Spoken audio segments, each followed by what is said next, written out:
On this episode of the Launchpad podcast, we're going to address some of the news that came out earlier this week, namely Jaden Ivey being considered by the Rockets at number 3, Eric Gordon being the favorite to be started at the small forward spot, and then we're going to answer some of your all's mailbag questions, so don't go anywhere. We'll be right back. Houston, Roger, we copy, and we're standing by for your TE. They throw it up. Oh, there goes Jalen Green. Humans can't fly.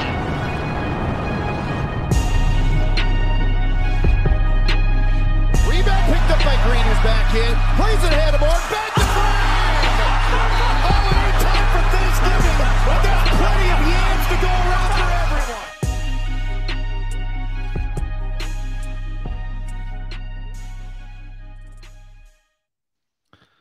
Welcome into the episode of the Launchpad podcast presented by Clutch City Control Room. As always, I'm your host, Don Knock. You can find me on Twitter at Don Knock. You can find the pod at Clutch City CR. If you go into the description of that account, you can find the link tree with Apple Podcasts, Spotify, and the YouTube links. We have rounded 960 subscribers on YouTube. Thank you to everyone who has subscribed. We're almost at our goal. 961. Please respect the one. Appreciate that one additional follower or subscriber. We're almost at our goal of 1,000 subscribers, and we want to thank everyone that subscribed so far. If you haven't, hit that subscribe button, and only need a few more now. So, as always, I'm joined by my co-host Paulo. Paulo, tell the people where they can find your stuff. Well, before that, I'm just gonna be relegated and point out to everyone that I'm going to be as counterproductive as possible during this podcast because, well, this guy has left me now twice in the span of 2 weeks, and he hasn't recorded with me. So we're not having a guest tonight, and I'm just gonna make him suffer the entire podcast. So if you think I'm being childish or counterproductive, well, that's exactly the point. That being said, y'all can find me and all my sassiness on Twitter at Paulo Alves NBA. That's PAULOALVES NBA. Everything I do, from podcasts like this one to the live on Twitter Spaces, will find itself linked on there. Back to you, Don. Anyway, I had a watch party to go to 2 weeks ago, and then last Thursday I got caught up with some stuff at work. So again, apologies for not being here. I was almost not here again tonight. I didn't mention that in our pre-show production meeting, but see, that was almost the case. Learning stuff on the fly. See this? Thankfully, I was able to be here and be with you guys. So we have a good show for y'all today. We're going to talk a little bit of news and notes about Eric Gordon and Jaden Ivey. And then we are going to answer some mailbag questions from Twitter. So start out on what are you doing with the bobblehead? All right, let's calm down, sir. Are you done bobbling it? Well, no. No? How long are you going to go on for? I don't know. I wasn't talking. You can go on. I'm just bobbling. Okay, well, you totally distracted me. Alex Bregman's bobblehead. Okay, give me 1 second. Now that you've completely thrown me off. All right, so on a show very familiar to this one, the Bradeaux and Will show, they were joined by Kelly Iko of The Athletic, and Kelly Iko went on to say that Eric Gordon is probably going to be the starter next season. If he, as in Kelly Iko, were to guess, Eric Gordon will be here next season. Didn't specify whether that was through the trade deadline or just for the entire season. He mentioned that the Rockets value what Gordon brings as a two-way player and that the team wants to improve defensively. Having players like Eric Gordon is obviously very critical to any sort of defensive improvement. And he finally mentioned that Steven Silas loves having Eric Gordon around as a veteran and mentoring the young guys and teaching them how to be professionals. So obviously you're going to get one, if they trade that 17, 2, maybe 3 guys. I think 3 would probably be a stretch this year given how many we brought in last year, but 1, likely 2 more rookies in this year that they may want Eric Gordon to help mentor and be a coach on the floor for the young guys. So, a lot there. the initial reaction to this on Twitter was not very positive. There was a lot of, doing this number of how many rookies can we put on the court and still get Eric Gordon out there as well. You obviously you have been the captain of the Paulo Banchero boat. I'm sure you don't want Eric Gordon snatching up too many of his minutes either. How do you take these, this news from Kelly Iko about how they're going to deploy Gordon next year? Well, I think everybody's overreacting. That's it. That's it? No, that's not it. But okay, well, you said that was it. So. It should have been it, and I should have made you carry this segment. But anyways, I'm too nice to do that, or maybe I just gonna keep my mouth shut. Probably the second one, but still, I think it was expected. They spent the latter half of the last season just saying, "Oh, he's such a good vet. He's like studying film with the guys, and he plays good defense." And like, well, sure. I kind of expected them to start him at the 3. My biggest question will be, well, if he's starting at the 3, either Tate or Wood can't be playing, or probably even both, because, or at least 2 out of Tate, Sengun, and Christian Wood can't be playing. So, because I'm assuming that Paulo is going to be at the 4. If we bring him off the bench, you're gonna hear all sorts of ranting from me, but which doesn't really mean much, but still. He can space the 4. He can play defense, although there was a stat or a graph that came out earlier this week that showed that he's actually not putting any effort on defense. So it was a graphic that related the deflections to how much the player's moving, I think, to get that deflection. And so Eric Gordon was basically just standing still all the time. Yeah, I think it was pretty expected. We weren't ever going to run a 10-man rotation of rookies. If there's anything that we learned last year is that that's just not how they run. I think it's going to get really annoying if they decide to run with Jalen, KPJ, Eric Gordon, Jason Tate, and Christian Wood next season. I think a lot of people are going to riot in front of Toyota Center. And we've mentioned on this pod a couple of times, right? Like, if you bring in Banchero and then with the news that Eric Gordon is going to be the starter, right? That means either Tate, Wood, one of those two is going to get pushed to the bench, right? And it's probably going to be Tate. They also may move Christian Wood, so then you flip Wood for Sengun. If they're going to move Jason Tate to the bench anyway, do you think that they need to start looking into the Jason Tate trade scenarios at that point? Because I feel like his value, if they're bringing him off the bench this entire season, is going to take a little bit of a hit. To me, they should be looking to move Jason Tate regardless. I think he's a role player, and he's a faulty one in the sense that he can't shoot. And that's a key part to being a role player. There's very few role players in this league that can't shoot, whatever they bring. It's really rare if they can't shoot. So, to me, he is a perfect opportunity to sell high because he's going to be restricted. He has bird rights on him. And he's on an incredibly cheap deal that teams won't even need to match salary to get him. And so you could sell him to a contender for a first-round pick, I would say, pretty easily. He would be great value for anybody else that's not rebuilding. And as a rebuilding team, you can swing for better. Even role players, you those minutes that Tate's getting, you could just give them to a Tari Eason, a KJ Martin, a Usman Garuba, someone with higher upside that you could just develop. And this doesn't mean Tate's not a great player. Tate's a great player. And if we were contending, I'd love to have him.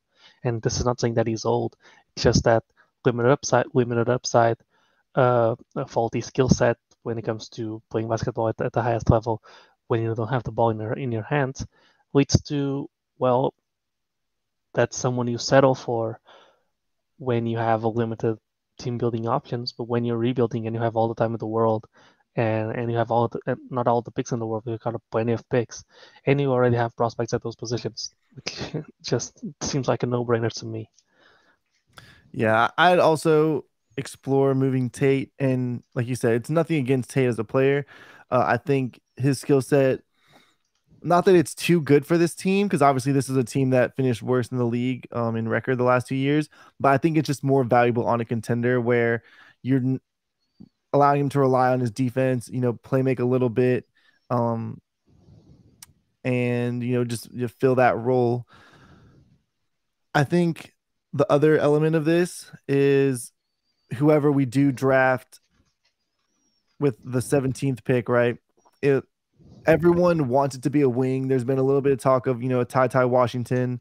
We also had Jonathan Fagan, I think, reported that the Rockets really view Daishen Nix as, basically another lottery pick that's going to come in this year and get a lot of time. Last year, there were a lot of people that called for Nix to get a lot of playing time. And, some of that went to Dennis Schroeder until the very end of the season when they were able to get Nix in there a little bit more. So I think given that statement, I think it's somewhat fair to expect them to go wing at 17. There's the bobblehead back again. So, again, if you don't move Jae'Sean Tate, you're going to run into a probably even more dense roster crunch of trying to get Garuba minutes, trying to get whoever the new wing is minutes, trying to get Tate minutes, Christian Wood if he's still around, and then, of course, Alperen Sengun and Paolo Banchero. So we went from really having a roster crunch in the front court, or the back court, I should say, to potentially having a roster crunch in the front court this upcoming season. And on that note, we're going to move into the second news and notes topic we have. I know a lot of people that follow us, a lot of people that follow a lot of the draft scouting community have been really primed that the Rockets are going to take whoever falls to 3 out of Paolo, Jabari, and Chet, right? And we had the news that Orlando is likely taking Jabari. Oklahoma City, you never know, they may do something crazy. But the reports that they would be interested in Chet for sure, which again would make sense given BPA and stuff like that. So you would think that the Rockets would have Paolo Banchero drop to them and they would, continue down that path. Today, we had a report that with the Houston Rockets laying at pick number 3, most analysts expect them to take one of the top 3, but there could be a plot twist prior to the June 23rd draft. The Rockets pick 3rd in what many consider to be a 3-player draft, making this relatively easy choice on face value. Jaden Ivey's candidacy is also under consideration here, as the idea of constructing arguably the most explosive backcourt in the NBA is said to be intriguing for the Rockets brass. And that was from Jonathan Givony of ESPN. This was met with some of the same fervor as the initial rounds of let's draft Ivy, and all the people that do not want to go that route. Like we mentioned earlier in the pod, we already have Nix, who they view as a first rounder, according to Jonathan Fagan. Obviously, we have KPJ, and then we have Jalen Green. And, Green is the one guy who's just a complete lock on this roster. He's not going anywhere under any circumstances. KPJ and Nix, even though they view Nix as a first rounder, I think that you have to say that Ivy's coming in with a higher pedigree, right? So if they were to draft Ivy, even though they have a high grade on Nix, I think it'd be very similar to them having a high view of Jae'Sean Tate and still taking Paolo Banchero in the draft, right? When you can get that high pedigree guy, you go for it. If they view Jaden Ivey as, far superior ceiling wise to Paolo or Chet or whoever drops them at 3. Well, they'd be wrong, but yeah. Well, if that's their valuation, right, and that's what they're going to stick with, we have seen a number of times, teams go that route and take a player that's not really the consensus at that position. We saw Scotty Barnes last year, right? No one really had him in the slot that Toronto had, and they ended up going with Barnes. We saw the Thunder go with Giddey, a little bit of a curveball there. So it has happened in the past. Harden and Westbrook at the picks that they were at in those respective drafts were not seen as being in those positions. But,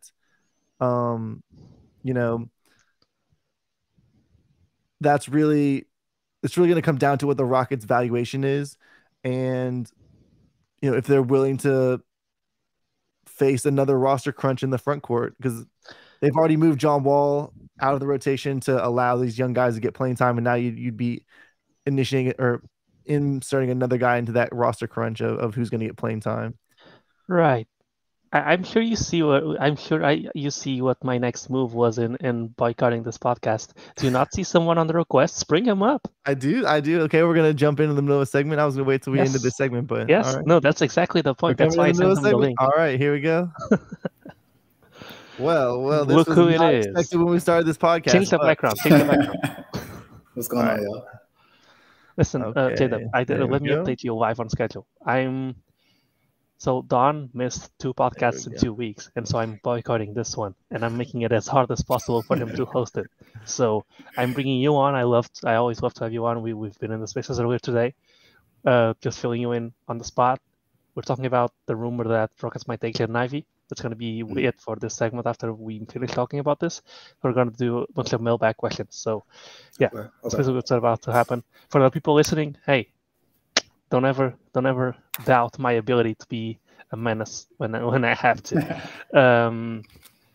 So about the Ivy stuff, to me, it's really the most obvious smokescreen in the world. Just like it was really obvious when they said they had a first for Oladipo and nobody believed it.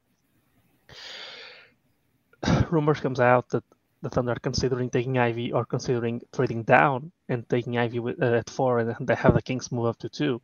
Well, it's pretty obvious that the Rockets just gotta put out there, well, we're considering Ivy as well, and all of a sudden the Thunder, if they do want to take Ivy, have to think twice before trading back because, well, he might not be available at 4. And so this would be a smart way for the Rockets to kind of force the Thunder to actually take Ivy too, rather than trade back, if that's the guy they truly want. And so by putting that out there and forcing them to stay, well, they could get into a situation where they get their pick between 2 of the picks, which is the ideal scenario. You probably want you want to be able to make that decision between the best talent available. And so if Thunder take Ivy at 2, the Rockets have a pick between the 2, and the Kings are going to get whichever one is left at the end. So yeah, it just makes too much sense for it to be that way. Maybe it's me because I'm biased toward Banchero. I can't see Ivy really. I can't really see Ivy being the guy. I think the guys that usually report on this kind of stuff, the guys that know, like Eco, like Fagan, have already post lottery have already came out and said it's probably going to be Banchero if he's the one that falls, or it's going to be whichever one falls out of the bigs. So I think it's some good old posturing. It's some good old front office media maneuverability, or whatever you want to call it. I mean, why would you not posture? Exactly. If you're not doing something to try to manipulate the situation, there's no points for being honest. You try to posture. I mean, just far-fetched example. Let's say you posture it some way and the Kings decide to trade up to 2, right? And then at this point, you get intel that OKC really wants Shaden Sharp or something of that nature. The Rockets can literally trade back to 5 and get their guy at that point, right? But at the end of the day, what you don't want to do is have all the smoke screens going on around you and you're not in the smoke screen. So I don't think that they're serious about it unless the value just became insane. But Ivy at 3, I don't think they're serious. I mean, there are too many people in the know who essentially alluded to the fact that they want one of the big 3. So I don't believe it, but I think they're doing the right thing. You should set up some smoke screens. I think that's fair. I will say that, and this has been mentioned a couple of times today on Twitter, if there's a team that's really not going to leak a lot and really just going to, well, I'm not going to say not leak a lot, but, their leaks really have nothing to do with the way that they draft, it's probably OKC, because, you didn't really hear anything about Giddey from them last year, and then that just came totally out of left field, and a lot of people have kind of attributed that same thing of that, that front office really keeps things close to the vest. They don't leak a lot. If they do, it's, it usually is a smoke screen. It's usually not the direction that they're going to end up actually going. So this does make me a little bit more suspicious that they will go Ivy. Prior to this, it wouldn't surprise me if they had done anything. I will also say, Shaden Sharp, his stock seemed to take a hit today. It seemed like he was being mocked outside of the top 10, outside of the top 5 a little bit more today than he has in the past. So, if those are the 2 guys I could really see them taking kind of like a wild swing on, would be Sharp and Ivy. And, given the way that the leaks have hit today, it makes me a little bit more skeptical that they're going to go one of those two routes. You just never know. I mean, you don't know. I don't think that OKC's putting out any sort of smoke green either. I don't think they feel the need to. I think most things that are coming out on them are just misdirections from people who just don't know. But at the end of the day, man, you never know. Honestly, I kind of think the Rockets are going to go for their guy no matter what at 3, which is why I'm not too concerned about it. But it's entertaining. And for Stone, yeah, you should try to be unpredictable. Like you don't want to get in the habit of being predictable. So do whatever you can to throw them off. And at that point, you're good. Predictability is not good when you're negotiating, right? So yeah. And I think another element of that we've seen the last 2 years has been right after the draft this time in last year. I can't remember when the statements came out, but Stone went on the record and said, we're open to trading the pick. And I think that's another thing that plays into that of, you listen to all the offers, you keep your options open. If, someone decides to throw you something way out of left field, you have to at least listen to it and see if, that would be better. Because, as much as we love these guys as prospects and, you do all the scouting and you look at all the potential there and things like that, every year there are players that come in and they don't pan out, right? And getting someone in some sort of trade that's a young player that has a lot of talent that already has proven it, that's going to be, more firm than a guy that's coming in that hasn't proven that they can, live an NBA lifestyle productively and, be there on time, do all those things, no matter what the intel on them is, right? Just having that sure thing is always going to be better than, making that gamble. But, at the same time, these guys are high pedigree for a reason. So when you're drafting this high in the draft, you'd want to make sure that if you were to trade the pick, you have something you're getting something with a pretty high ceiling coming back, right? That you're not getting someone coming back where it's like, yeah, this is a good player, but it doesn't have that potential to really elevate the team. Yeah, I think ultimately the goal is you want to be the Thunder. You want to be you don't want to be the Thunder, but you want people to think that you're the Thunder. Because when it comes to the Thunder, people are like, well, they're so crazy that they could take anyone. they could even take Shaden Sharp. And so basically that's what you want. You want people to think you're so crazy that they really don't know what you're about to do. And so everybody's afraid. I mean, even before the lottery, nobody wanted to be behind the Thunder because, well, it means that we're going to be in angst until the actual moment that the pick's announced because, well, nobody knows what they're going to do. I mean, they just going to flare out the Josh Giddey trade. They just took Josh Giddey at 6. I'm like, what are you doing, dude? So before we finish the first segment, J-Dub, do you want to comment on the Eric Gordon reporting at all that he's going to start next year and then likely be with the team? Probably at least maybe not to the deadline, but Kelly Iko said he would expect Eric Gordon to be with the team for a significant period of time next season. Well, I mean, I trust Kelly, right? I don't think Kelly's going to throw out something he did not genuinely hear. That said, I think that they're going to put Gordon on a pedestal until the right offer comes. So if he's going to be here, yes, I do think he's going to start. I do think he's going to contribute. I think a lot of everything that he said is correct. However, I do believe that they optimally will move him. I do think that they would like to keep a veteran of his caliber around. But this is also a guy who I think understands depreciating assets. He also understands the age and the injuries and things of that nature. So I think both Gordon and the Rockets would like him move to a certain situation if that situation were to occur. But while they're here, they're going to do him right. They're going to make sure that they put him on a pedestal. They're going to make sure that he starts to bring some defense because you do need to have quality veterans around there. You just don't need to have $19 million quality veterans around, right? So I believe the report, but I still believe that if they can find a move to get him moved to a better situation and get a good return, they'll do it. Yeah, I'm probably right there with you on that. I will say, just to close out, the one person who I think may like having him around is Stephen Silas, and that was one thing Kelly mentioned in the reporting is that Coach Silas does like having him around to be, kind of the coach on the floor and that type of thing. Because, with John Wall not playing active games for this team, Eric Gordon is someone who was, a top 10 pick when he came out. So he does have a little bit of that experience of, going through that. He also has the experience of, losing that pedigree and having to kind of reinvent his career in a way where he became, a high-level role player, but largely a role player on that Rockets team that, won 65 games. So just a lot of perspective can be had from him, in different lenses. So I think that is something that is good from Coach Silas' standpoint to be able to mentor the young guys. But that's going to do it for the first. No. One more See thing? me being a menace again? No. And also, I'm expecting anything at this point. I was just gonna say, I also miss. Wow, how did I say that? I also miss watching Eric Gordon play meaningful basketball because he was a fun player to watch, and I'd love to be rooting for him on a contending team because we know how good he can be. I guess it's kind of gone under the radar how good he can be because he's playing on a bad team, but he is a really good player that really performs in the playoffs, and I think whoever gets him, I'll probably be rooting for that team next year because. Got nothing but great things to say about Gordon and the way he's handled the situation here and the way he contributed when he was here, when we were contending. So, yeah. Yeah, I think it's been hashed over a bunch of times, but there was a few obvious teams that could have used someone like Eric Gordon in this year's playoffs. So every team that's been knocked out, it was because they didn't have Eric Gordon. Facts. Not going to argue with that. So we're going to go to break. When we come back, we're going to jump into our mailbag segment. So we're going to answer some of the questions we got from y'all, as well as a few others. So don't go anywhere. We will be right back. And continuing into our second segment here on the Launchpad podcast with our surprise guest, Dubb.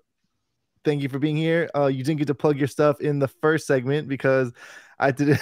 You're going to join us. So feel free to plug whatever you want to real quick here to start the second segment. Yeah, just you can follow me at the Minor Dubb. Really, I don't have anything else to plug, to be honest with you. Just continue to support, keep all Rockets Twitter beef not there, and let's just keep having fun and hope for the best. You chose the wrong podcast. I will plug for you. Yeah, you did choose the wrong podcast for that. I will plug for you. Dubb has been doing some amazing draft spaces. So if you are on Twitter, definitely give him a follow and join in some of his draft spaces. They are during the day for the most part. So all of you work from home people, if you're bored, go ahead and link up with him and hop in those. So there we go. Now we have some great questions from honorable, respectful members of Rockets Twitter. And then we also have some other questions that Paulo may have in the chamber. So we'll see how those go. But to start off, from LJ 56 42 6 or 426, sorry about the numbers. He says, well, I'm assuming it's a he or she says, what percentage do you think there is that Christian Wood is with the Rockets to start the season? So I am going to choose a very appropriate number for this scenario, and I'm going to choose 35%. I think there's a good chance that Christian Wood gets moved before the season. I think the report earlier this week that there remains interest around the league for Christian Wood was kind of telling. That was kind of putting feelers out. I think that, that 35% chance is in the event that they don't find a good deal. We've mentioned, on this pod a couple of times that, and I think it's been reported as well, they have listened to offers for Christian Wood in the past. So, listening to offers this time around again is not something I would find totally, unreasonable or unimaginable. So I'm going to go with 35% that Christian Wood is still with the Rockets to start the season. Dubb, you have, not slandered me yet on this pod, unlike someone else. So I'm going to let you go next. No, I'm overriding and I'm going next because I'm in control. This guy. Okay. Well, I tried to throw it to you, Dubb, and the pass got intercepted. So, all right, Paulo. Menace Paulo. I'm going to change your name. Go ahead and answer the question. I'm going to go with, and this is the answer that I thought you'd give when you said you were going for an appropriate number. I'm going to go with 6.9%. Shut up, Andy Boss.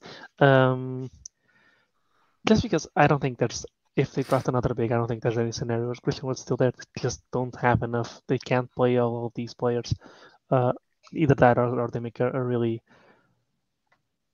decision that doesn't really make sense, and they don't play KJ or they don't play Garub after saying him saying that he is expected to play this year, or they don't play Şengün, which would be completely, I don't know. And so I can't really see a scenario where he's here to begin the season. I think they should just take whatever the best offer is. I think it will still be a pretty good offer, and just prioritize developing these young guys. Just gotta hit a hard reset button there.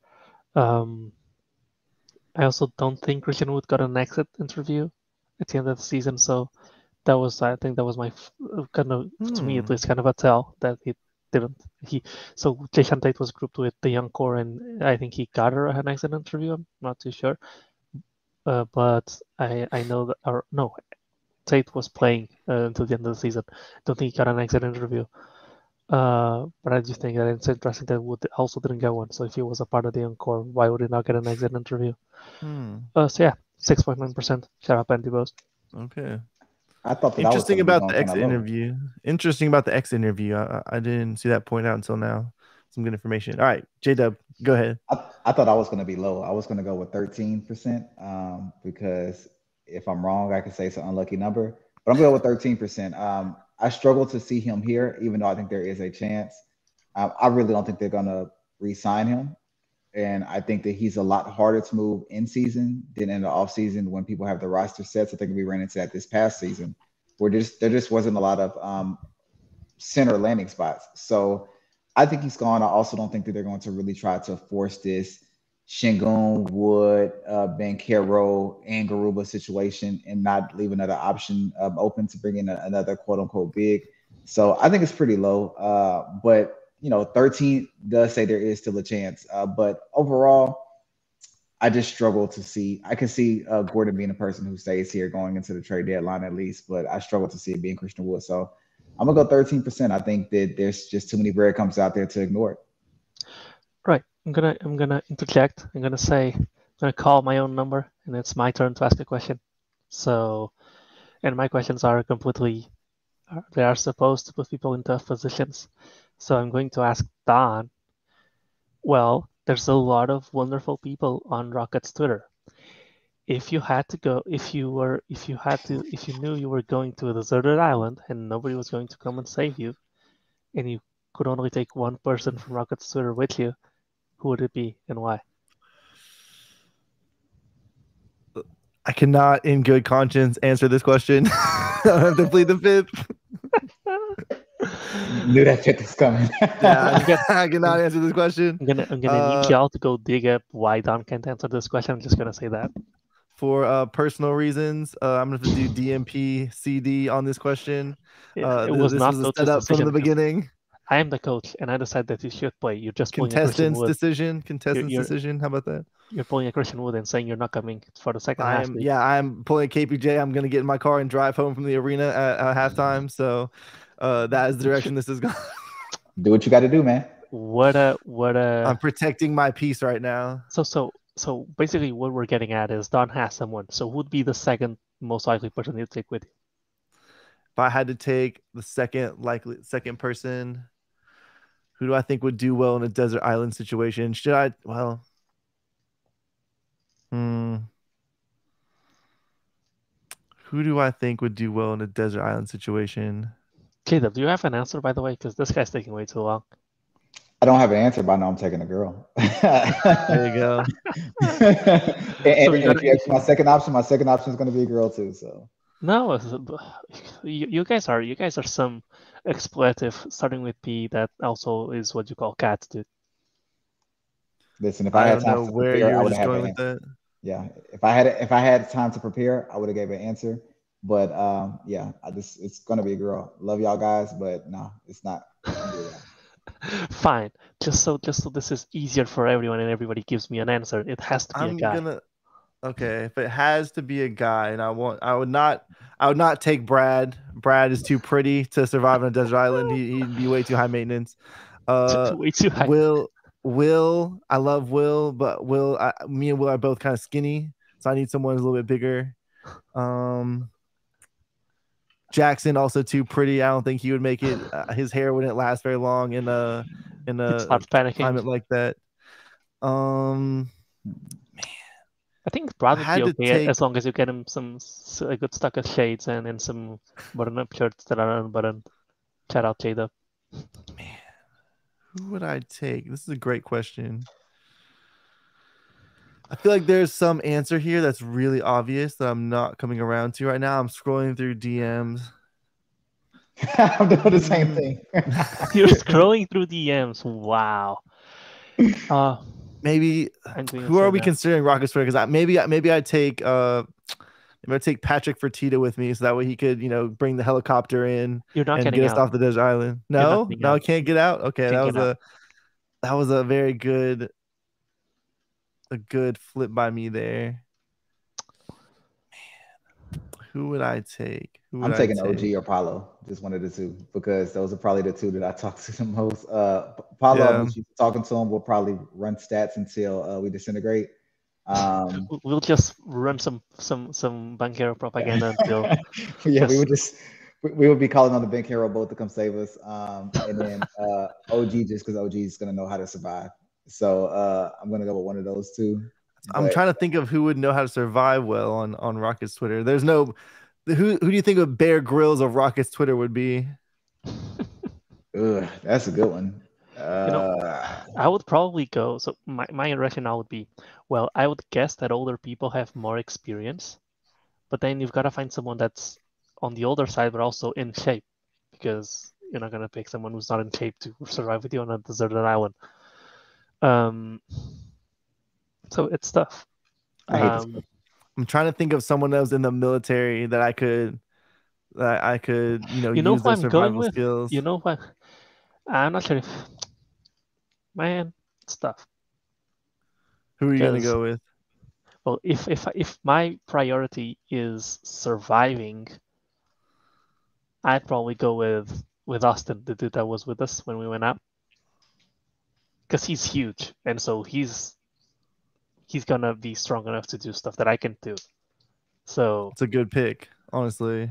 But if I'm going for if I'm just accepting my death and going for someone to be entertaining and to have laughs until we eventually all meet our creator, I'm not sure who I will get. There's a lot of good picks there. Man,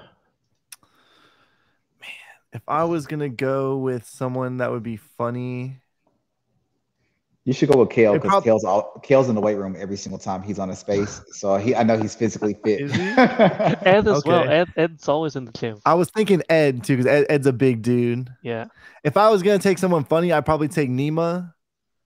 If Nima would keep things real light, and me and Nima also have similar taste in music, so I think that would be a good. Who told you you're getting good? Are you gonna rap by yourself without a beat?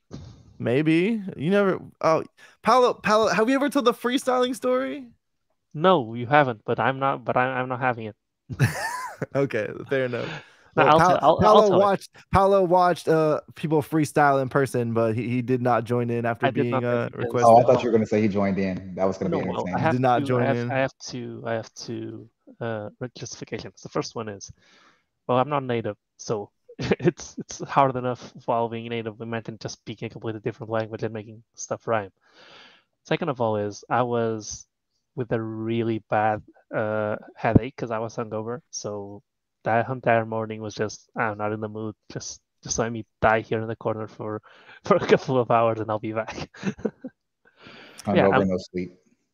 I'm just gonna walk in Austin for now, just because I'm going to survive, and I think Austin would be someone who'd be able to help me with that. Okay. All right. So let's move on to our next serious question here. Did you give me a name? I said Nima. Oh, okay. I got it. Sorry. Of course, Nima would also. Well, I'm gonna leave that one alone. Here we go. Do you really want to tank next year? Do we really need a shot at Wemby from Flowmesh? Do I really want to tank next year? I'm going to say yes. And this is the one thing, me and Will always talk about how we agree on most things. But the one thing that we do disagree on is wanting to really get another top pick next year. And, I do think a lot of teams are probably going to do some very shameless tanking next year. I could see the Thunder doing some just, egregious Portland level things in the tank next year, just because it's going to be extremely top heavy with Scoot Henderson and Victor Wembanyama, as well as, a couple of other guys are going to end up probably in the top 5 to 8. but I think that I don't want to tank in terms of just sitting all the young guys, but if, moving Christian Wood, moving Jayshawn Tate, having Eric Gordon only not play back to backs, maybe give him some games off for rest if there's some travel situations, doing some marginal things like that just to pick up a few losses here and there. I'm very much on board with doing that. Do we really want a shot at Wemby? I think yes. And we had this discussion in a space, and definitely in the group chat earlier this week of, what's a generational player versus generational talent, and whether Wemby ends up being a generational player. He's absolutely a generational talent. Former ESPN analyst, future Portland general manager Mike Schmidt said that Wemby is like the best player that he's ever evaluated. I don't know if Schmitz actually evaluated LeBron. I think he came in a little bit after LeBron just based on how old he is and the scouting that he did. But, those are probably the two names that if you're going to say these are the two, top guys that we've seen really in our lifetimes, it'd probably be those two. And whether Wemby ends up panning out to the level that LeBron did, LeBron once in a generation player and once in a generation, prospect to outcome transition, right? LeBron came in with all the hype, all the pressure, all that stuff. And, there's no way you can't say he delivered. You have Skip Bayless that can say, LeBron choked certain amount of times and, he didn't do whatever the case may be. But, to have someone with that level of hype come in and deliver to the level that he did, to be, at worst, the second best player of all time, you don't see that level of hitting your peak from every prospect. So go ahead. Yeah, I'm gonna once again override with Jaden. I'm gonna just make you go last because, well, I want to go last on this one, so go ahead. So, so Wemby is to me one of the best prospects ever. He might be just behind LeBron. I think he's clearly above of Cat. He's clearly above of AD. Clearly above Zion, just because, well, he can do everything. And he's 7'4", and he's mobile. It's not like it's Cat where, well, he's really tall, but he's not really that mobile. Like Wembanyama is really mobile. He can shoot threes, he can shoot mid-range. He has like post fadeaways. He has like a lot of what Banchero can do. He can do too, and he's basically uncontestable. He can put the ball on the floor. He can drive with the ball. He can attack closeouts. He can play make to some extent. Like he's a monster defensively. Like he owned Chet Holmgren and when they play, and that's saying something. So that being said, I don't think any prospect ever, just because of how the lottery works, warrants tanking. But it depends what you consider tanking, right? To me, this is one of those issues that's really a non-issue. It's what you call different things, because what everybody wants is, let's play the young guys, just play the young guys, nobody else, and you go as far as they can take you. And I think this is basically what everybody wants. It's really dangerous to make this assumption, but it's like people say, oh, tanking is like awful, and then people say, oh, I want to tank, and what both mean is let's play the young guys the max minutes that we can.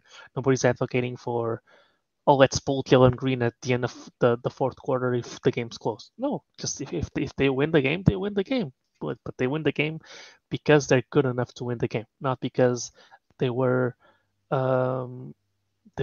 getting carried by a couple of vets. We don't want vet crutches leading to wins. That's what I don't want, at least I. And I think if we do that, unless something really surprising happens, we will be one of the 5 worst teams in the league, just because I struggle to think we were the worst team. I struggle to think of 5 teams that we can leapfrog this year just with our rookies. No matter how big the leap is, just because even if Jalen scores 23 points a game, that doesn't mean we're winning a lot of games, because, well, it's rookies, and it's rookies at every position, and rookies struggle to win games. And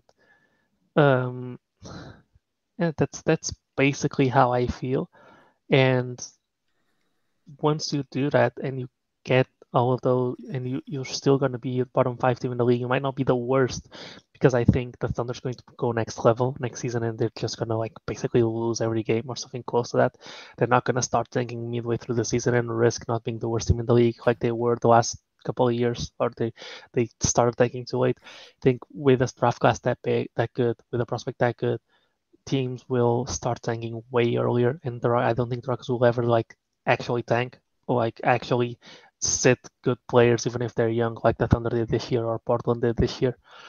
So yeah, that's how I feel about it. I think even playing the young guys will be bottom 5 record, and last 2 years there was always 1 or 2 teams outside of the top 4 that jumped into the top 4. So being in that 5 through 8 range gives you still a pretty good chance of jumping into the top 4 and even to number 1. So there's always some teams jumping every year.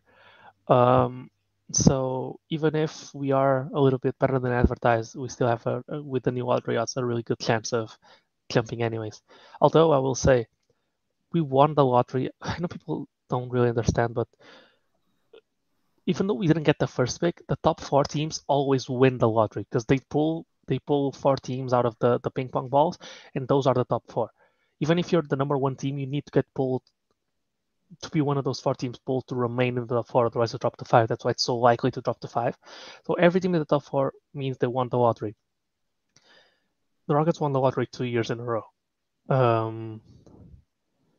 I don't think there's any other team that won the lottery 2 years in a row since the new lottery odds. So us tanking for next year, we've also got to realize that we've gotten really lucky thus far. I think it's pretty unlikely that we get lucky again and we win the lottery 3 years in a row.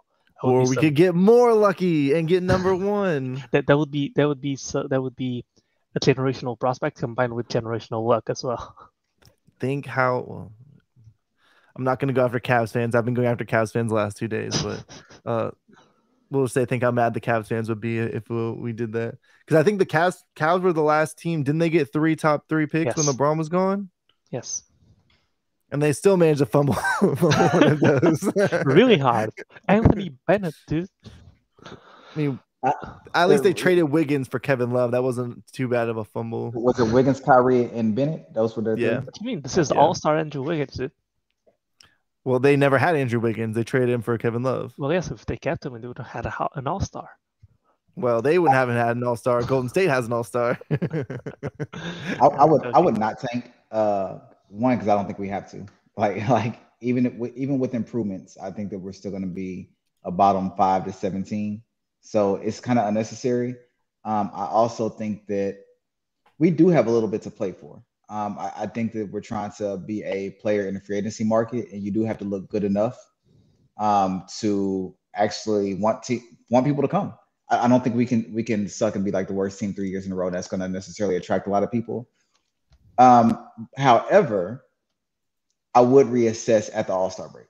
So if we look really bad at the All-Star break, I would cut corners, which might lead to I guess being worse. So I would get to the spot where I'm trading veterans or whatever. But I think the difference between this year and the last couple of years is there's going to be super shameless tanking this year. I think you're going to see guys like do some ridiculous things to lose games. To the fact I'm pretty sure it's going to be a heavy conversation this time next year. Also, I mean, we had the worst record in the league 2 years in a row, and we didn't get the number 1 pick either time, right? So there's no guarantee for it to pay off. And honestly, kind of like Paulo said, the luck that you're going to get 2 or 3 again is pretty slim. So I'm not for purposely losing, period, because I don't think we need to. But yes, definitely reassess it. If we look terrible by the All-Star break, do what you have to do because a minimal jump up isn't going to work. Plus, I kind of think that our guys are just going to play too hard for us to be that bad anyway. So I get it. I understand the Wemby thing. There's no guarantee. If we did not get Wemby or Scoot, I don't know if I would consider it a success. So no, don't tank, but enjoy these losses because we're going to be in that lottery no matter what.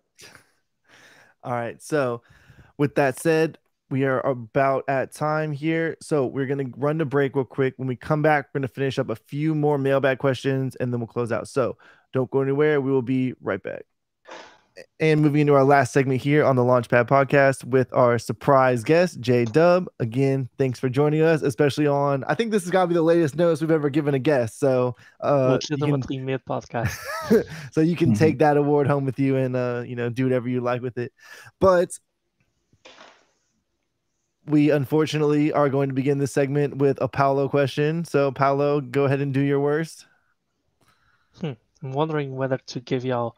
So I have two questions for the segment. There's one that's kind of along the lines of the last one, and then one that's kind of fun question but more basketball related.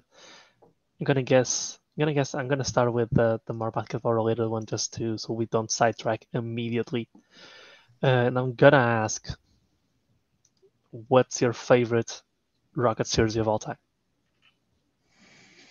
All right. It's hard to pick one. I brought my top three, my favorite three. Okay. The classic old school. I love just the Rockets white with the ketchup and mustard on the end. That's Stormy's favorite. Shout out to Stormy on Reddit. Yeah, I love that one. I'm fond of black. It's my favorite color. So that kind of keeps this one up here because I wanted a black Rockets jersey for so long. And yes, this is a Harden jersey, guys. It is. Yeah. I know it's unbelievable. But my number one, I know it's going to sound crazy, but this is probably my number one. I loved it. When I saw this jersey come out, I was pretty in love with it. So this is probably my number one. I just love the jersey. I like the colors. I like all the clothing that came with it. And then if I had to put my fourth place, it's probably the City Edition jersey that came out this year with the pinstripes. But yeah, I'm just fond of that jersey. I have no idea why. Okay, you want me to go next? Sure. Should I grab mine? Hold on. J-Dub grabbed his. Should I grab mine? Hold on. All right, give me 1 second. I'll be right back. Paulo, what's yours? Why he's getting his? Yeah, might as well get mine. Mine is, so I really like the classic ketchup and mustard. I really like the pajama jerseys that the pinstripe ones are supposed to recreate. Mm-hmm. But my favorite one is the orange jerseys from last year, the black and red. I just think they're so mean. They're so mean. Like I really love black, and I think they nailed what a black jersey could look like when combined with red. This has taken an interesting turn. Then hold on, here we go. All right, finish it. I'm not big on the, the one that you have that's black.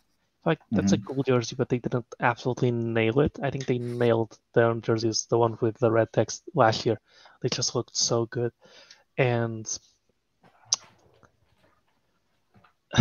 I'll throw a bonus. My least favorite Rocket jersey of all time is actually the white ones. I don't like the white ones. I always hate the white ones. The old school white ones, like the current white ones. I truly don't like them. Just so bland. So I don't know. I don't like them. I really don't. I think I've liked everything. I think I've liked everyone that came out with Nike so far for the most part. I just know what I don't like. I did not like the Yao Ming era jerseys. I'm sorry. I hated them. Despised them. So. Yeah. All right. So 3 for me. I do like this one. This is the Nike one with the red with the black line. This is Kevin Porter.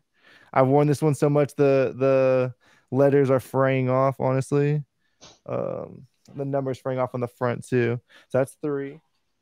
2. I like JW. You had the throwback one. I like the throwback one where it was in red with that same lettering. I really like this lettering, and that's what kind of this is not Jalen Green, but I pretended this is a Jalen Green jersey a couple times. That one, when they put that type of lettering on the pinstripe one, it kind of threw me for a loop because I love that Houston lettering, and I wasn't crazy about the pinstripe one, especially the colors. It just felt very Texans-y. Obviously, we had that color scheme, in the Barkley era, but I wasn't crazy about it. Some of that may be that the team didn't reach its ceiling at that time. And in a shocking turn of events, my favorite jersey has been the one that Paulo liked as well, that orange jersey from last year. I think a certain degree of it for me was kind of the one that got away. Some people, if you're not in Houston, you weren't buying jerseys at the time, you may not remember this, but that jersey, they didn't print a bunch of them because that's when they had the jersey shortage coming from China. So it was hard to get. They only printed Harden and Westbrook because those are the people that were, on the team that made the playoffs most recently. So you didn't have, any other players that you could get. They had a limited run on them, and just that black with the red I don't know. It just did something for me. You can still get them. Can you? From where? In Europe, you can. Okay, well, you can't get them from Rocket Shop that I've been able to see at least. You can customize the lettering as well. I may have to do that. Is it a good deal, or is it like 400 euros? No, it's like, I think it's okay. Like we'll be in touch then. We'll be in touch. You have to ship that thing over to me. But yeah, I really like the jersey just from a color standpoint. It just really hit for me. And then I also have the same jersey that J-Dub has, the Harden in black. And that was my favorite jersey before the earned jerseys last year came out. And man, I wish I could have got my hands on one of those. For a variety of reasons, I was not able to. But man, I wish they redo that colorway, or I doubt they'd retro it, because again, it was in use for such a little period of time. Like even within that season, I think they only wore it like 5 times or something like that. It was very, very gently used. So, but we're going to move into our next serious question here. It's a little light still, but who are your top 3 favorite players on the current squad? And so, are we going to posit that we've already drafted Paolo Banchero and the Banchero boat is, in full effect? Or yes, we are. Sorry, should I throw that up there one more time? So we're saying that we already drafted Banchero. So if anyone wants to list Banchero, they can. Or are we going to go with the current players? They can. Okay. All right. So who does anyone want to go first here? I'll go first. Okay. All right. Go first. Well,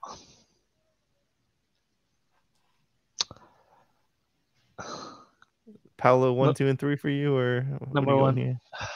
Number 1 will be. Number 3 will be Banchero. Number 3 will be Banchero? Yes. Okay. Number 2 will be Very Jalen. Number 1 will be Jacob. Really? Okay. Yes. All right. Dubb, go ahead. It's going to probably surprise you a little bit. You surprised me once already today, so that won't be. Actually, you surprised me twice already today, so a third time. I'm not ruling it out. I'm going to go Banchero. I'm going to go Green, and Is this the order? It's not the order. So okay. Number 1 I'll go Green, and I'll go Banchero 2, and I'm probably going Şengün. Okay. I was super high on him coming into the draft. You play basketball with me. I like guys who pass and have more to the game. So he's there. Although I will say KPJ is really close for it, but I'm pretty fond of Şengün. Okay. So this is good. We all have different orders. So number 1 for me is KPJ. I just like KPJ's story. I like KPJ's. The way he plays isn't. He could play, a little bit smarter. I'll say. Well, he could play a little bit more in control at times, finishing. But I just think like of all the players on the roster, I mean, he just has so much talent. Like Jalen has tons of talent too. Don't get me wrong, but you can just see peak KPJ when he really gets going. Just that game against the Bucks was just one of the wildest games I've ever seen. Short of the Corey Brewer 50-point game, the Eric Gordon 50-point game against the Jazz as well. Those have all been up there as just like total stunners. So that was incredible to watch. 2, I'm going to go Jalen. I really like Jalen a lot as well. I'm someone who is just personally, I'm just very partial to guards. I'm not a center when I play basketball. I'm not that tall, so I think that's some of it as well. But for 3, I will say, I'm gonna go with KJ. I think KJ is a very exciting player to watch.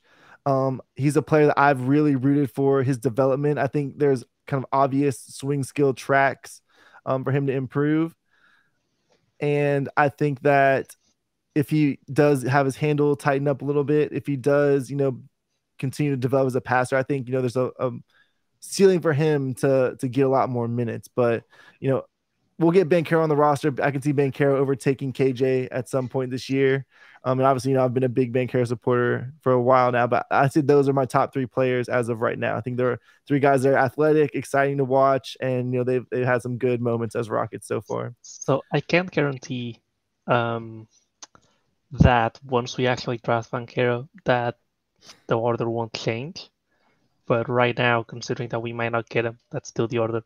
Having said, it's my turn. I do want to say one thing. I do want to say I think ahead. I think KPJ has the chance to be my number one. The only thing that's stopping KPJ from being my number one is one, I've been trying not to get too attached without knowing for sure he's going to be here. But two, I don't like when players play casual and don't play hard. I'm a very hard player.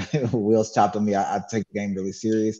And if he evolves from that and becomes like a consistent, like intense player, which we saw shades of last year, if he's consistently there, he will be my number one. I love his game. I absolutely love his game. I just want him to play consistent. He's your typical. He's your really talented bad boy that you never know if he's going to put it together, but you're rooting for him to do because it happens all the time with really talented players. It happens across all sports.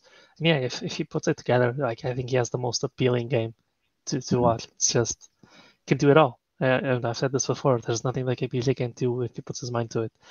All right, Paulo, do you have a fun question, quote unquote? No, it's not gonna be fun for you. Oh, here we go. Nah. My question will be about to break some relationships. Instigator question. There's a lot of good podcasts on Rocket's Twitter. If you had a wand and you had to delete one of them forever, which one would it be? And I'm not going to allow what's it called? Bailout answers. It's going to be one of the people that we're friends with. So it's actually even more instigating. Man, it has to be someone that we're friends with. So I can't say all the people I don't like. So that's going to narrow it down. You can still say them, but you got to tell one that, it's maximum instigation. You can say all the people that you don't like. You got to say at least one that you do like. I'm going to say State of the Rockets because these guys already have their own pods. Why do you need another one? Why can't y'all just come on our pod more? I guess Jackson already coming on our. How's that a bailout? Brad Jackson and Roosh are the two people I'm very close to. But you chose the one that they already have a pod, so you're kind of bailing yourself out. That wasn't part of the rules. That wasn't, so it's fair. But still. Yeah, so they could say that you can't stay the Rockets. They can still get the pods off, but yeah. You come on our show, Roosh. What are you doing? Roosh may not like this right now because I was cutting up with Will in the replies a little bit earlier this week, but that's still my guy. I'm going to pick the Brody and the Beard podcast. Is that podcast still active? I don't know. That's why I picked it. Okay. It's another bailout. Dude. I've never listened to it. Now, I used to listen to that pod a lot, actually. That was Ali Khan and Eco. Or is that Eco and... No. If they haven't uploaded in the last month, it doesn't count. Jesus Christ. Okay. I literally Googled Rockets podcast and was like, let me pick one I've never heard of.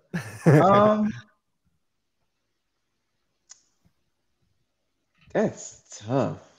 I should have made this more narrow. I should have said. I guess the SB Nation, the Dream Shake, just because it's probably the one I listen to the least. But it's nothing against them. It's just there's so many Rockets podcasts. Jeremy, do you hear this? Yeah, Jeremy's gonna be very sad to hear this. It's just the one I listen to the least. But it has no. Honestly, it's just like at the bottom of my feed. But it's nothing personal. I like all of them. To be honest, I love hearing different perspectives. So yeah, I guess. We should have said Holly's because Holly doesn't do hers either. Holly trying to finesse her way into another pod. He hasn't updated in the last. She hasn't uploaded in the last month, so you can't do it. Who has updated in the last month? Let me check. I feel bad now. I'm gonna expose myself on who I listen to right now. Why? I'll be completely honest. I've listened to less podcasts since Twitter Spaces has been there. However, if your podcast is on YouTube, I will watch it because I do tend to watch YouTube when I work. But if your podcast isn't on YouTube, it's hard for me to get around to it. So that's the interesting thing for me. It's usually the opposite because I drive a lot, and then I'll listen to the podcast like while I'm working, like if I'm doing something, and like I can't watch it. So a lot of times I'll just put it on the podcast feed, and so like also I think it's less of a battery hit if I'm out and about to be on the podcast feed. I can download them, have them that way. But I try to watch the ones that are important on YouTube, or at least like I'll put it on my computer and let it run for a stream real quick. just to get the views on there for everyone. But Paulo, who are you going to delete? There's two ways to go about this. I could go with a podcast that's a friend of ours, like a close friend of ours, because I know that they'll take it as a joke. They won't be offended. I could go with just for some that are like more on the fringe, and it's like, well, they might take offense, they might not. And I could go with some that, well, they're not even on the fringe, and we don't really interact with them much, but they might take offense. You're a menace now. You're a menace now, so go ahead. Paulo gonna say Red Nation Hoops, bro, because you don't even listen to them. Not that. That's the we don't really interact with them, so that's the they might. I've been a Red Nation Hoops listener for a long time. That was one of the first podcasts I listened to. I mean, Salman. We don't interact with Salman much, so. You're speaking for yourself right now. Do you interact with Salman event? I don't interact with him, but I mean, so I was right. And that's because he's big time, bro. He didn't respond to me. That's true as well. So he's always cool with Taylor. So if I always needed to get a hold of him, I could go through Taylor.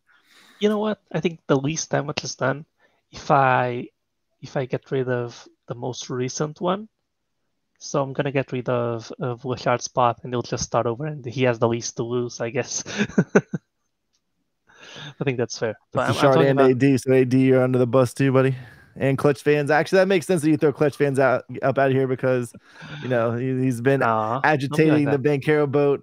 He's been rocking the waters a little too much. No, don't be like that. Right. We still love him. So we do still love them. I was messaging AD earlier today. All right, here we go.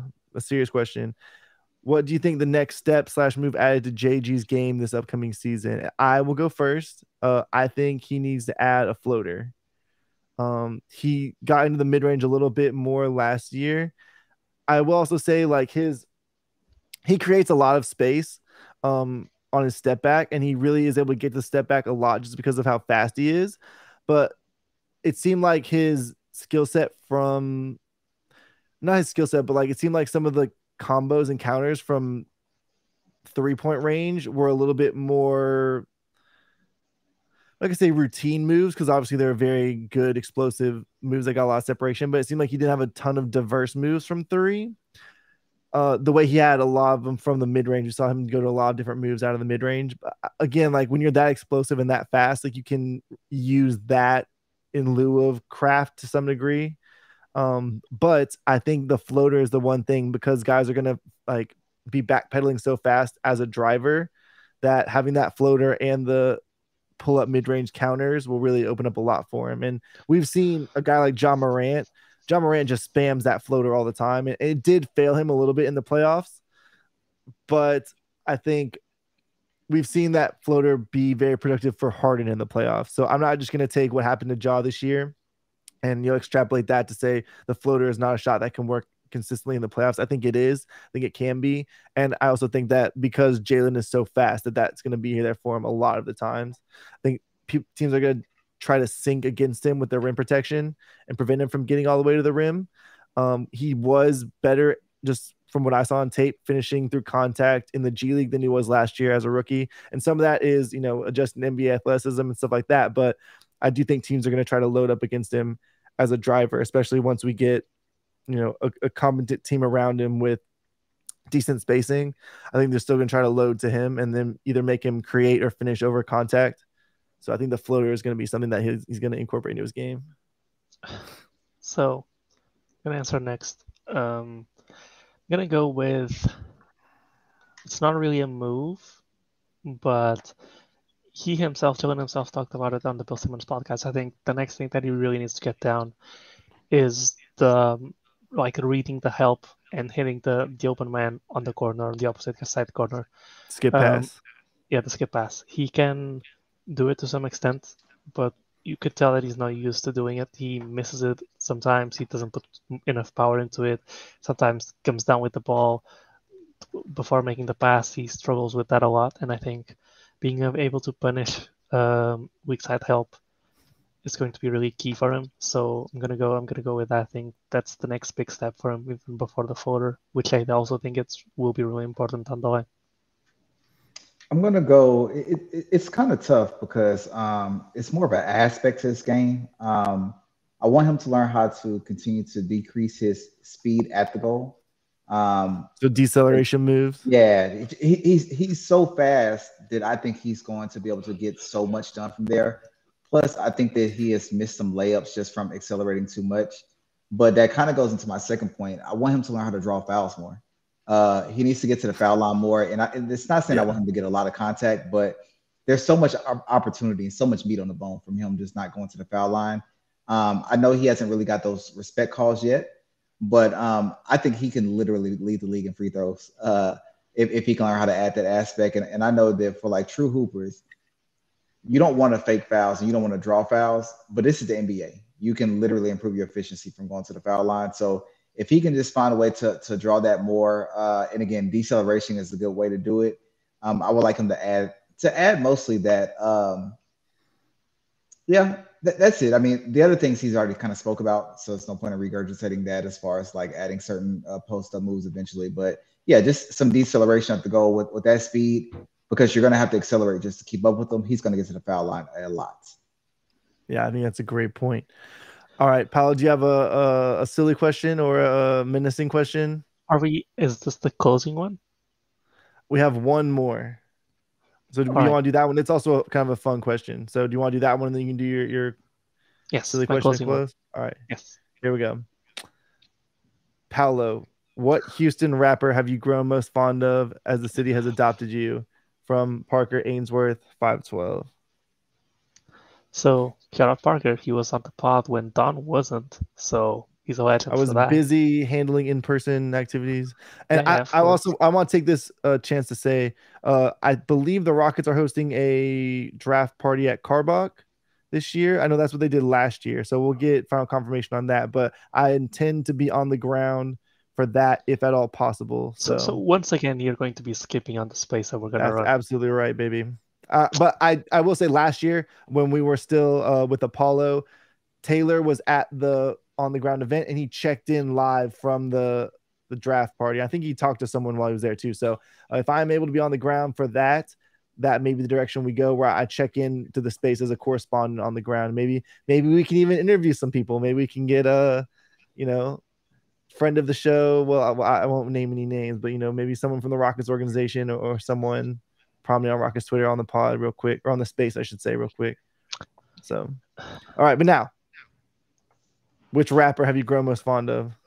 So, I'm going to base my answer off of the song that I know the best, or the one that I like the most. And it's gonna sound really casual because it's the most obvious one. And I think the song is featuring two other rappers, but I'm gonna go with the original one. So I'm gonna go with Mike Jones. What song were you talking about? You can't just say the song and then Still Tippin'. Okay. There's another famous Mike Jones song. So I was, which one? Is? There is. There's another famous Mike Jones song. It's called Back Then. So if you haven't heard that song, I think most people from Houston have heard that song. That song was literally everywhere in 2005. You couldn't avoid it. I was 4 years old, dude. Even if I was from Houston, I wouldn't know that song.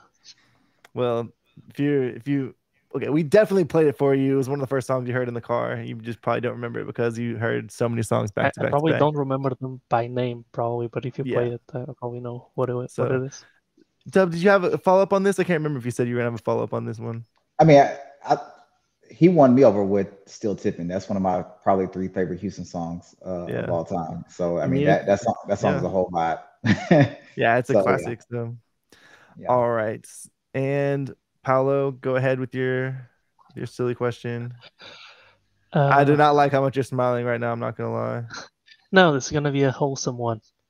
I'm gonna ask you to give me your top 3 underrated accounts on Rockets Twitter, and you gotta give me people who actually do stuff, not just people you've met in group chats or whatever.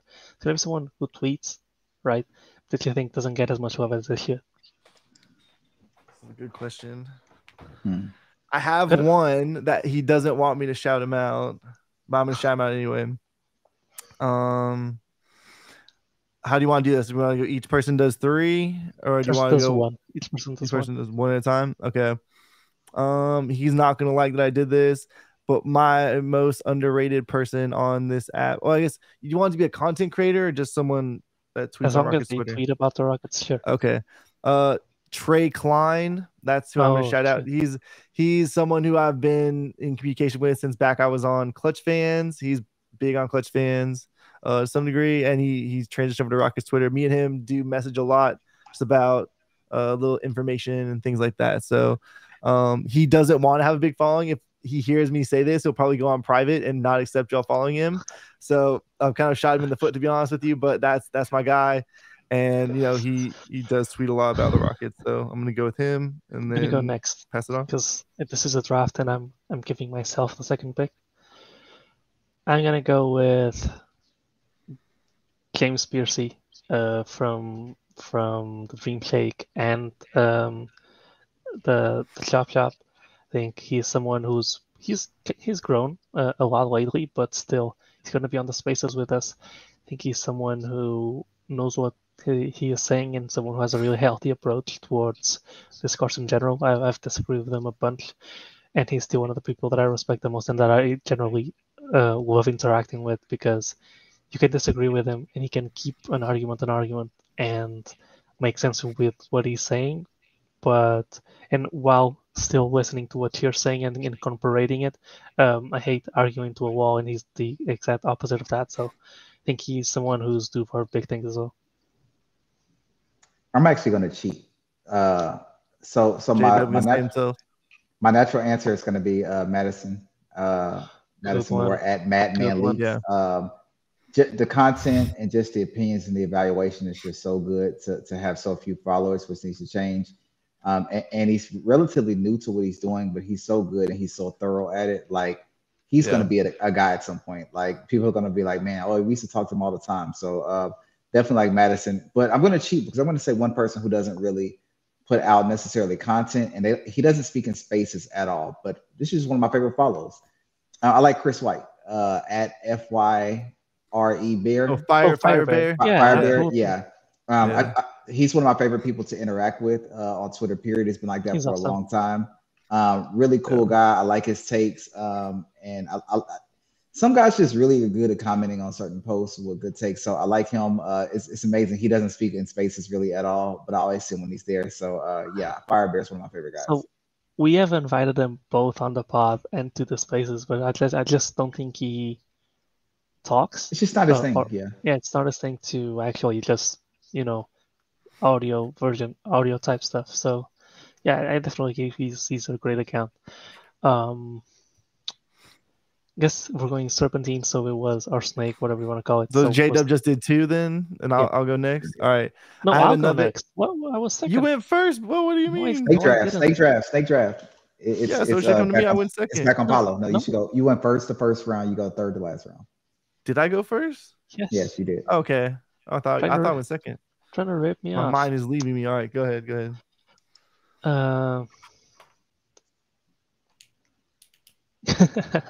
I'm gonna cheat a little bit as well.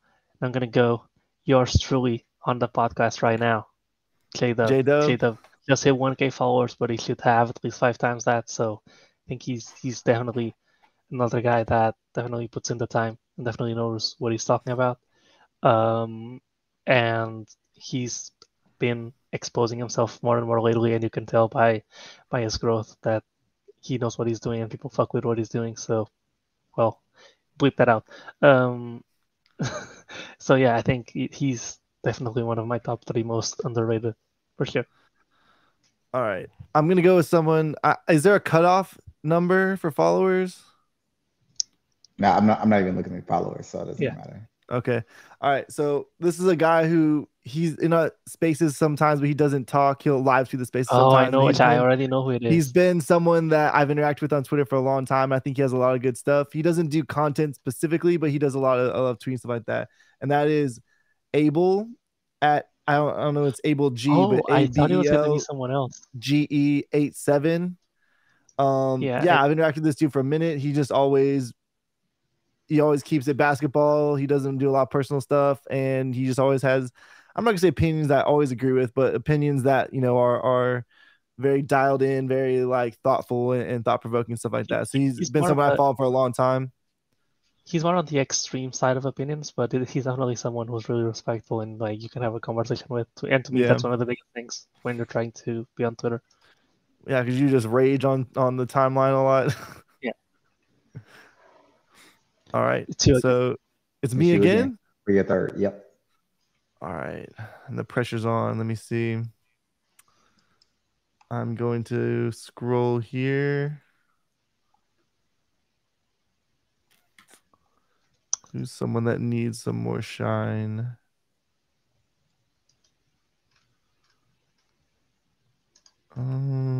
Feelings may get hurt behind this one.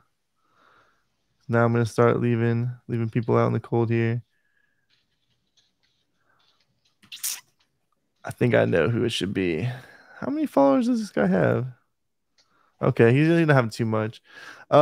This is another person that talks in our spaces. So again, a little bit self-serving here, but someone that plays basketball, someone that I think has a lot of good input on, playing basketball in general, what it's like on that side, and just a lot of good insight on the game. And that's Kai from our spaces and from Will's group chat.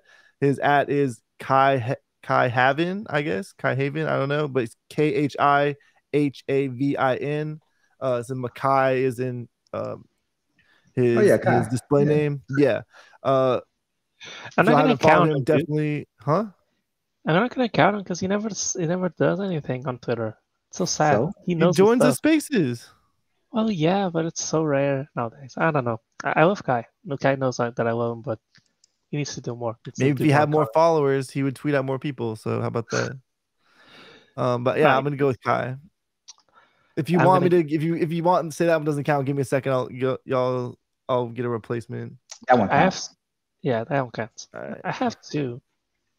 And if I actually went in depth, I would find a lot more. So I'm struggling to see how you're struggling to find people.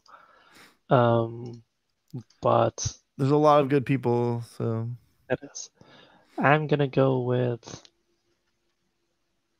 We also know a lot more people now because we do the spaces and we interact with a lot of people. I'm gonna go with my last pick will be OG. I think OG is definitely someone who knows what he's talking about. Pick. Yeah, someone who doesn't have a podcast, someone who doesn't tweet a bunch about the NBA. But if you actually take the time and you listen to him speak, he's definitely someone who knows what he's talking about. Who I don't know if it's because he's older than us or at least than me, but he definitely sounds really knowledgeable. And I kind of wish that he had his own podcast because I would definitely listen to it. Hey, it may happen at some point. Yeah, I will also say that I've met the most people I've been meeting recently. I've been Astros Twitter people, so that's why it's kind of hard for me to dig down for Rockets for people because I'm scrolling on my timeline. It's a bunch of Astros Twitter people right now. Shout out to them though. Astros Twitter is amazing and they're very hospitable. Jaden, go ahead. So I'm going to have to cheat, but this wasn't on purpose. I like I don't know his Twitter and but Coach, he comes into spaces a lot. He's really good. He just changed his profile picture. Coach Daniel. Yeah, that might be him. So since I don't have this information in front of me, I'm not gonna say that one, but I like Coach. My last one actually may surprise you.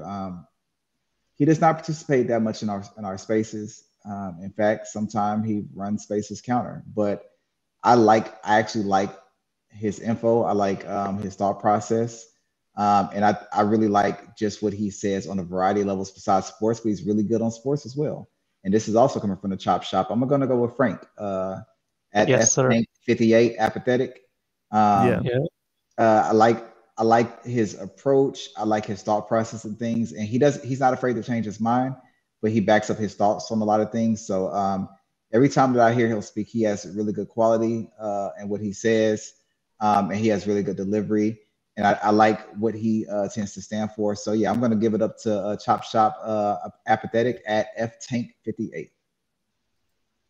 Vouch for that one. Another good response here. So, all right, we got everyone. Or does J-Dub need? No, that's it. That's it? Okay, cool. Mm-hmm. All right. So we have a few questions rolling in after we already started. So apologies to them, King Colt 10 and Mr. Nothing 87. We see your questions, but it's our time to wrap. So unfortunately, we're not going to be able to get to y'all this time, possibly next time. But I think that's gonna do it for us. Of course, you can follow the pod at Clutch City CR. You can subscribe on YouTube at Clutch City Control Room on there. Follow me at Don Knock. Don't follow Don. He doesn't deserve it. Okay, well, I take offense to that. But you can subscribe on Apple Podcasts, Spotify as well. I want to mention one more time, we are getting very close to our goal of 1,000 subscribers on YouTube. I think we need 39 right now, which is a great number. Hold on. What is this? Okay. Paulo, go ahead and tell the people where they can find your stuff. Yeah, y'all can find me on Twitter at Paulo Alves NBA. That's PAULOALVES NBA. Thing I do from podcasts like this one to the live shows on Twitter Spaces, often featuring, well, this guy and that guy as well. No, wait, what? One day you're gonna learn how to point on the there and there. Oh, you see, I did that nice and easy. Yeah, because I already messed up. But yeah, you can find me. You can follow me on there. All right, and Dubb, tell the people where they can find you at. You can find me at the Mind of Dubb. That's pretty much on any social. Or you can like catch me in spaces. I guess I've been doing a lot more spaces lately. I consider myself still just a guy, but I like to interact with everybody. So find me on that. And if you get out of pocket, you can find me at Slender God. So I love it. So that's gonna do it for us tonight. Thanks for rolling with us. Just kind of like a silly one. We're kind of in the dog days of summer here, so we managed to squeeze out some content for you guys. Hope you all enjoy it.